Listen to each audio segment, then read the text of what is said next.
join us by the fireside for our evening tales of true life's strange experiences with things that lie beyond the veil of the known and into the misty depths of the mysterious and unknown.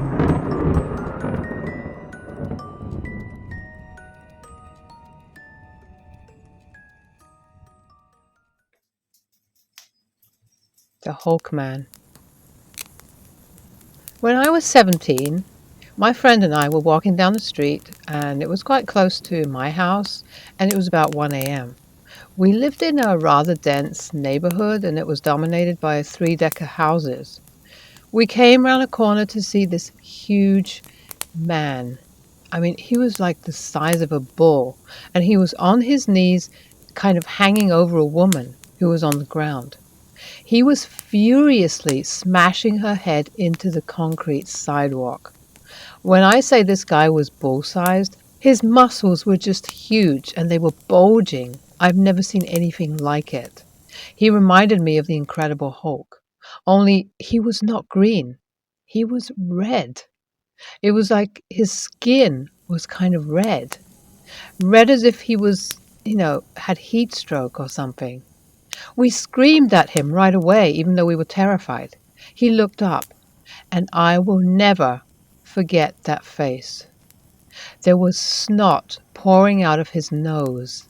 Long strands of it hung all the way down to the woman's head. His eyes were white and crazed. It's like there were no pupils or anything. They were just white. And they were wide and just too big to be natural. His face expressed a murderous fury I have never ever seen before, and I hope I will never see this again. He lifted the woman's head by her hair and with a loud crack spiked it into the cement like a football and screamed, "You want some of this, huh?" I had not seen my friend pick up the rock he had, but he threw it at the guy's snarling face. He hit him right in the nose. It was a huge rock, but it did not even faze the guy. I mean, it was like he wasn't even human. This thing didn't look human. The guy lunged at my friend, who just took off running. This guy just took off chasing my friend. I knew there was no way a guy that size would be able to catch up to my friend, who was a track and field athlete. I ran to the woman to see if she was okay. Her hair was completely matted, and dark red blood was gushing from a huge, deep gash across her forehead. I could not believe that she was not unconscious. I mean, just that fact alone wasn't natural. Something was really weird about this. The way he was smashing her head, against the concrete, I didn't even think she would have survived. But anyway, I tried to tell her I was here to help, and she became really angry. She started punching me, screaming to leave her man alone. I was afraid that her screaming would bring that monster back. With that thought, I just said, "Hell with this," to myself, and I grabbed her wrist and just dragged her to the nearest door, and I just started pounding on it. This time, it was me screaming, "Open up!" I was scared shitless that this guy would be back before I got to someplace safe. Two men opened the door and pretty much freaked out when they saw that I was restraining a small woman covered in blood. I think they were about to take me out, but I screamed, "Call the police! Call an ambulance!" I told them that we needed to get in before he comes back. I told them he will come back. We quickly dragged the woman into the hallway, shut and locked the door. One of the guys called the police, and they showed up in what seemed like seconds. An ambulance arrived soon after. My buddy, seeing the lights of the squad cars, returned to the scene. He outran the guy and got to a store and had the clerk call the police, so I guess they were already on the way before we made the call. The police had a lot of questions, of course. We had no idea who or what that guy was. We never saw him or the woman before. In the end, the police gave us a card and said that if we see this guy again, call 911 right away, like I would even hesitate. The next day, the events of the night before were in the paper.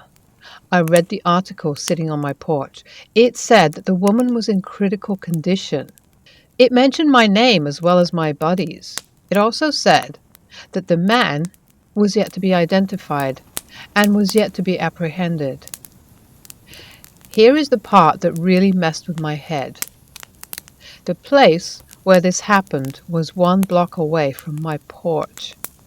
I looked up and could see the spot where he was smashing her head.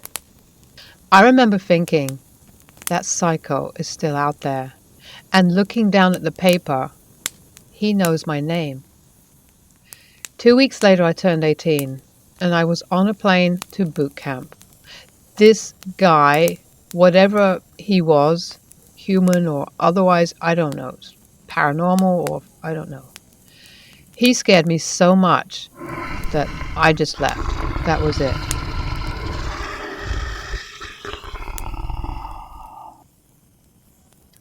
That certainly sounds pretty terrifying. Sounds like this guy was not natural in the least. I mean, either he was, a physical person and he was just possessed or something, he'd been doing drugs and was possessed by some kind of demon or something, or he was not, completely human. He was a monster? I don't know.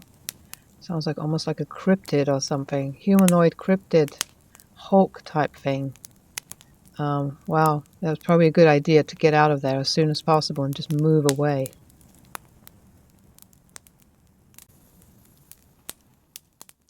Nightmare on the Pacific.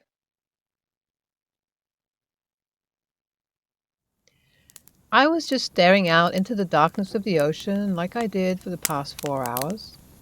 The sea was really calm that night. I glanced at the radar. It was all clear, nothing but small speckles of false echoes on the screen. At the top right of the brightening screen, the time ticking. 10 more minutes before I end my watch, I thought. Just another day in the Pacific. There were no sightings of other ships. I thought to myself as I sipped cold coffee that I made at the start of the watch to keep myself awake. I then put down my coffee and proceeded to the chart table, switch on the lamp, and get some light in the darkness of the bridge to fill the logbook. When I realized all the pens on the bridge were out of ink. My left hand grabs the radio lying at the side of the table. "James, come in. James, come in," I called. There was no reply. So I thought, that guy surely forgot to switch on his radio again. James was the lookout, who was doing some cleaning in the mess room at the time. Well, looks like I have to wait for the chief officer to take over the watch before I can take a new pen from the stationery locker. The clock hit 12 and the chief officer was not on the bridge yet. He must have overslept again. So I tried to search for the flashlight in the dark and pointed it to the intercom system. 105 was the number for the chief officer's cabin. I gave him a wake-up call. After a few rings, I stopped. The sound of the phone ringing in the cabin was very loud. Surely that would have woken him up. I waited for another 15 minutes and still no sign of the chief officer. I called his cabin again, and this time I thought to myself, I'll just wait for him to pick up. And sure enough, after a few rings, the ringing tone stopped, and I could hear someone breathing into the phone receiver. "Hey, Chief, it's 15 past 12 now. Did you oversleep again?" I asked. There was no reply, but I heard the phone dropped. I guessed he'd just woken up and he was not in the mood to talk, and he would be up in here in a few minutes more. So that slightly annoyed me, but, I waited again. Then, after a while, I heard the door of the bridge squeak open slowly, and then I heard footsteps coming up the stairs. Finally, he's awake, and I can get some rest. I continued to look at the bow into the pitch black ocean, preparing myself to hand over the watch to him. As the sound of the footsteps climbing the stairs came to an end, I waited for the usual good morning greeting, which he always says before acknowledging him. Nothing. I turned around, looked towards the stairs. The bridge was too dark. I couldn't see anyone. I called out, "Chief, is that you?" Maybe he was taking revenge. I normally hide myself to scare him as well. I continued to call as I walked towards the stairs. "Chief, stop playing. I know it's you." But nobody was there. It was difficult to see anything. I was beginning to feel a little afraid. But knowing most probably it was just a prank, I thought, well, as long as I switch on the lights, he can't hide anymore. I walked briskly, but at the same time trying to look relaxed, to the switchboard, grabbed the flashlight I left near the intercom, trying to switch on the lights. Just as I locked my vision on the correct switches, I heard some sounds that something rushed towards me from the back.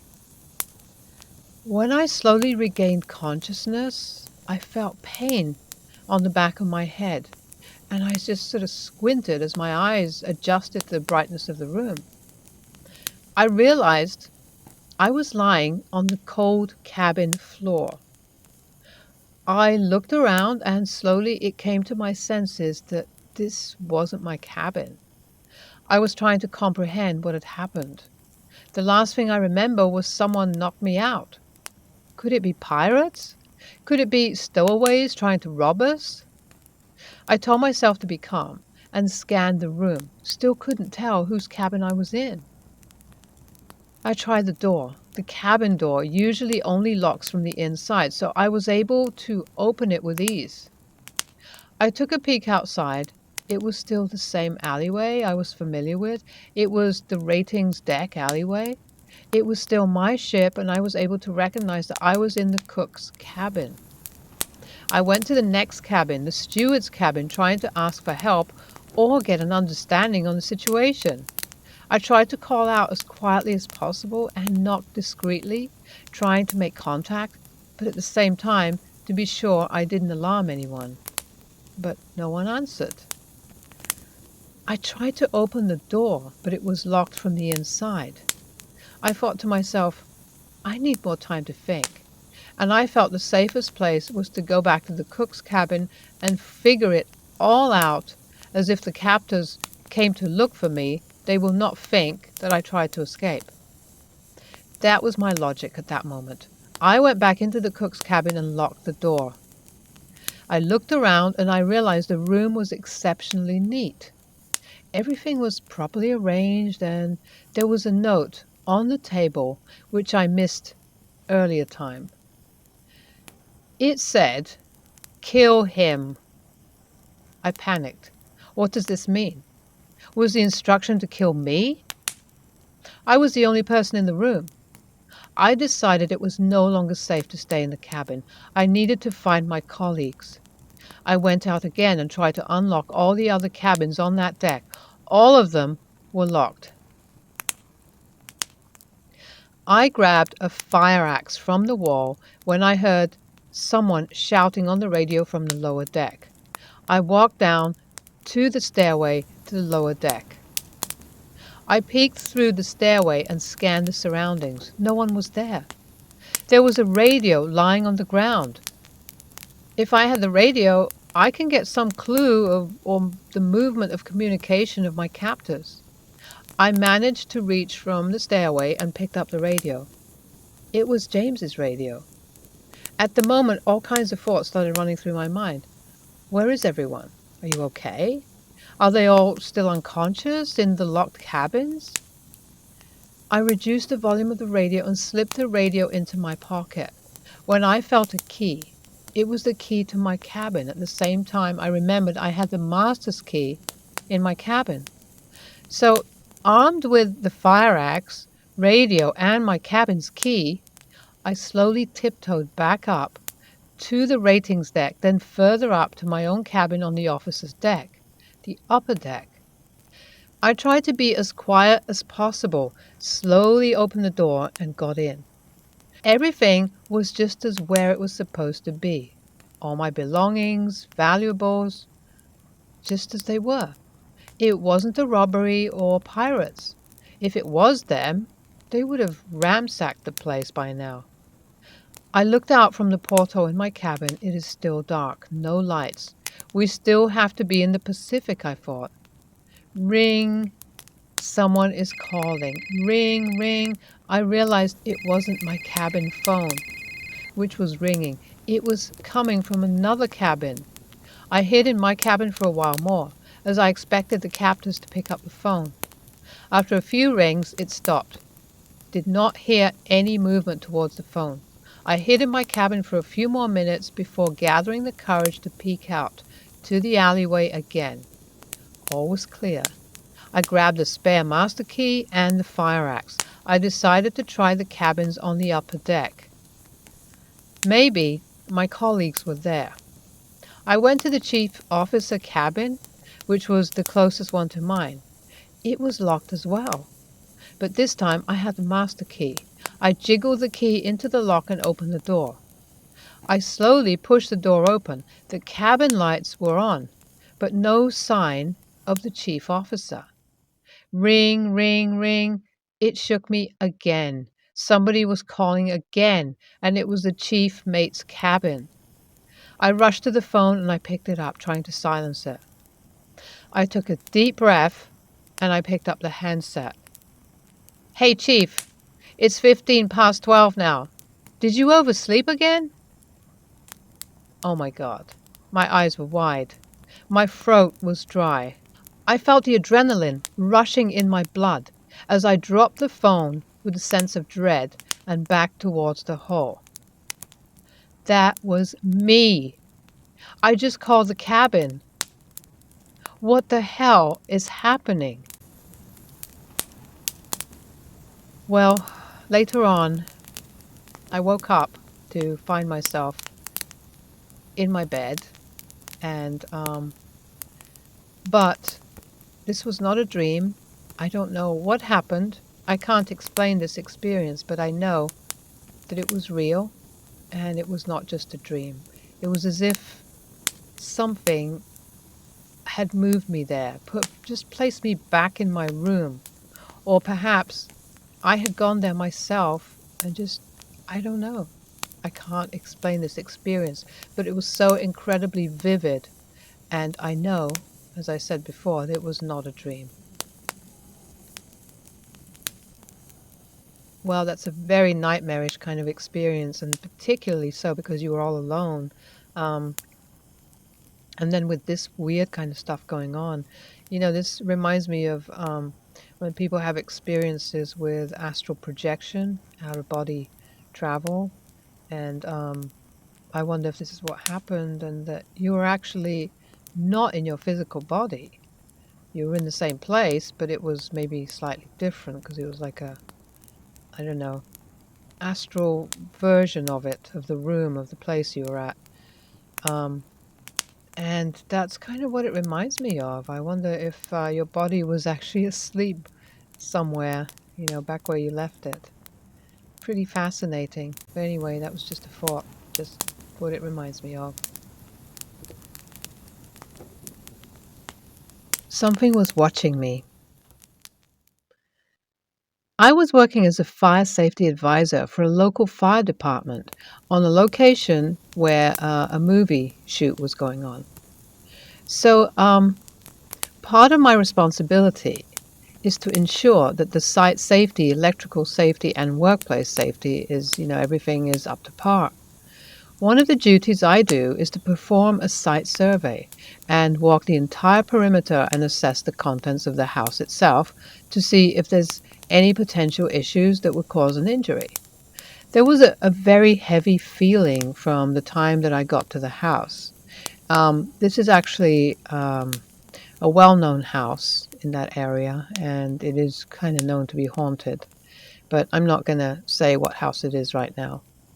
Mind you, I'm not as sensitive, and I don't project myself as being sensitive to feeling dead people around me, etc.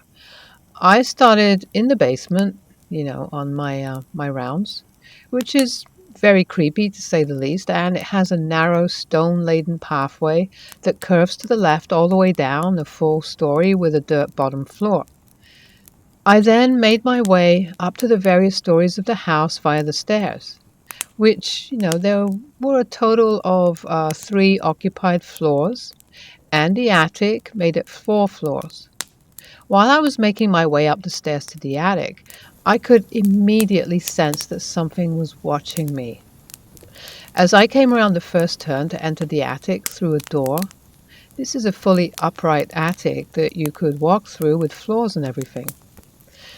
I saw right in front of me a smallish shadow figure about waist high, and it was darting across on the farthest wall of the house, going from my right to my left. The movement was so fleeting that before I had realized what I had just seen, it was gone. I immediately felt kind of lightheaded, and I told myself I needed to get some air. I had also come to the conclusion to keep this incident to myself.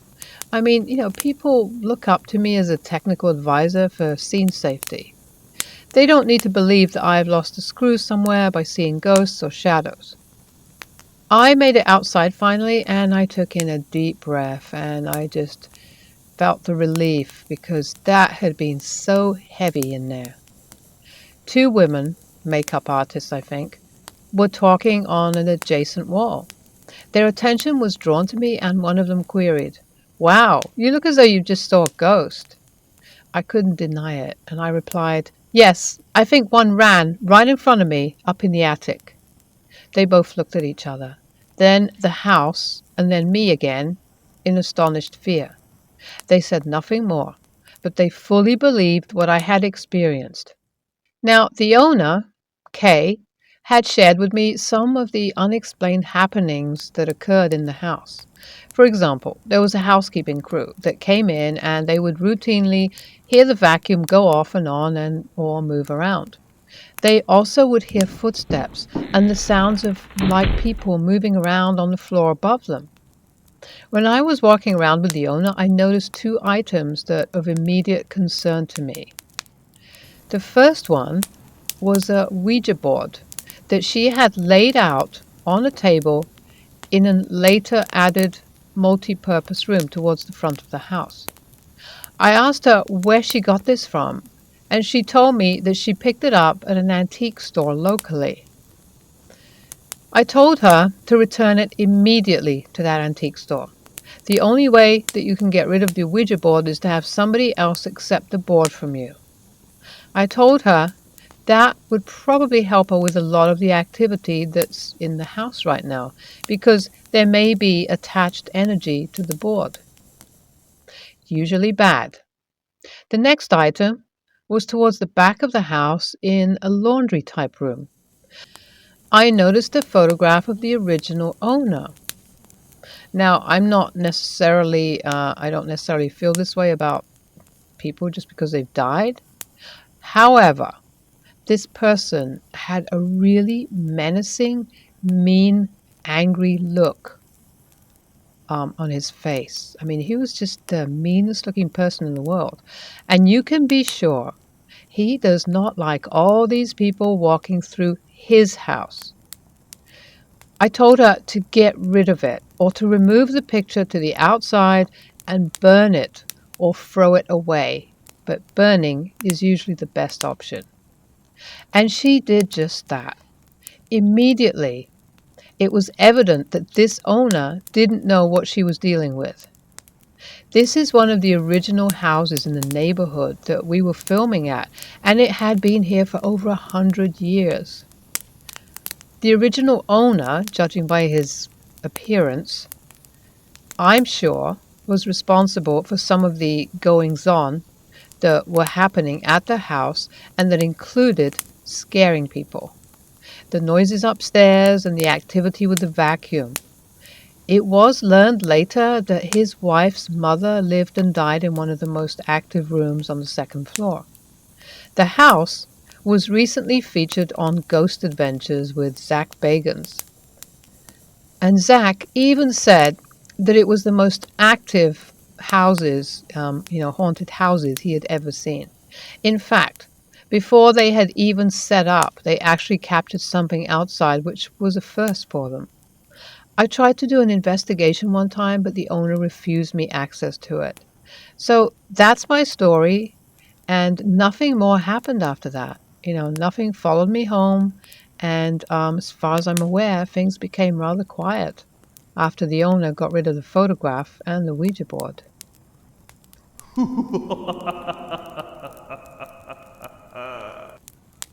Well, I think the owner of the house is very fortunate that somebody who understands these things in a mature way, um, with some experience, came along and helped her to get rid of these two critical things that were in the house that were attracting, some very negative energy by the sounds of it.